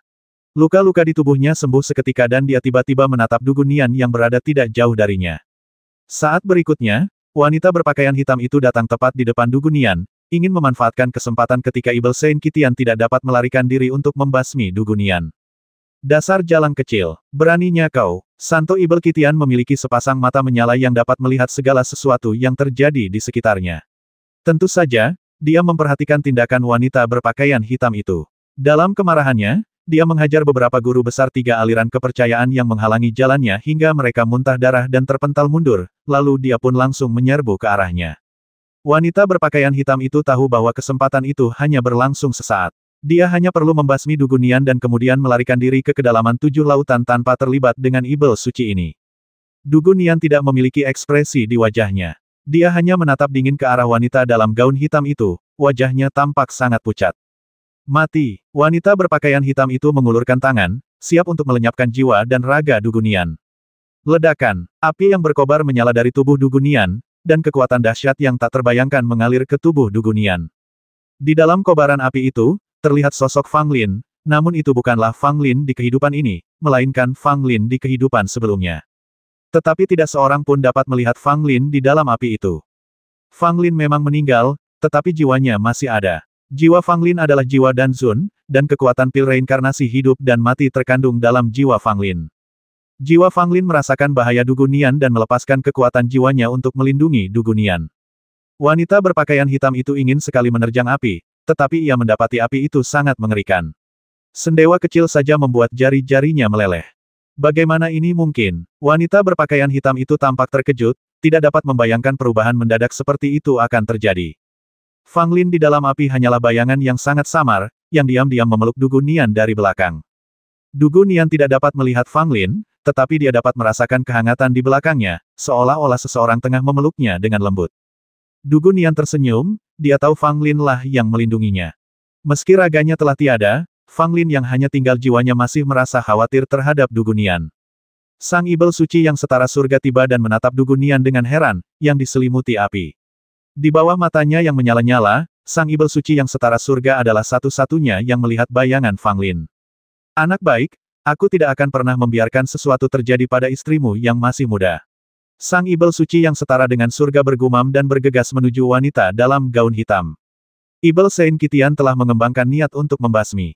Tongkat besi di tangannya berubah dari hitam menjadi emas, dan cahaya keemasan yang menyilaukan muncul dari tongkat besi itu. Ledakan, batang besi emas itu melesat ke arahnya, dan wanita berpakaian hitam itu berusaha sekuat tenaga menahannya. Pedang ungu terlepas dari tangannya, dan batang besi emas menghantam wanita berpakaian hitam itu dengan keras, mematahkan tubuhnya menjadi dua. Tidak, wanita berpakaian hitam itu menjerit kesakitan, dan bagian atas tubuhnya dengan cepat mencengkeram bagian bawahnya, lalu lari langsung ke kedalaman 7 lautan tanpa menoleh ke belakang. Ketika orang-orang kuat dari ketiga agama melihat bahwa wanita berpakaian hitam adalah yang pertama melarikan diri, mereka secara alami mengikutinya dan melarikan diri ke segala arah. Sang ibel suci yang setara surga mengerutkan kening, tampak tidak puas karena dia tidak membasmi wanita berpakaian hitam itu dengan tongkatnya, sehingga wanita itu bisa melarikan diri. Monyet, cepatlah tarik aku keluar dari air. Ginseng mayat berusia 1000 tahun itu masih berjuang di laut. Ia tidak lagi memiliki kekuatan untuk terbang. Sang ibel suci setara surga terkekeh, lalu mengaitkan jarinya, mengambil ginseng mayat berusia 1000 tahun itu dari laut, lalu meraih boneka sakti itu, lalu dengan paksa melemparkan Dugunian, boneka sakti itu, dan ginseng mayat berusia 1000 tahun itu ke kuil tertinggi yang mengapung di samping. Tentu saja, Gunung Uji juga dibawa ke kuil tertinggi oleh Santo Ibel Kitian. Kemudian, Santo Ibel Kitian mengambil kuil tertinggi dan menuju ke arah 9 kerajaan. Di suatu tempat yang tidak diketahui, satu sosok tengah duduk bersila, sementara sosok lainnya berdiri. Kamu mau pergi kemana? Jika ada yang menindas anakku, aku akan membasminya. 1440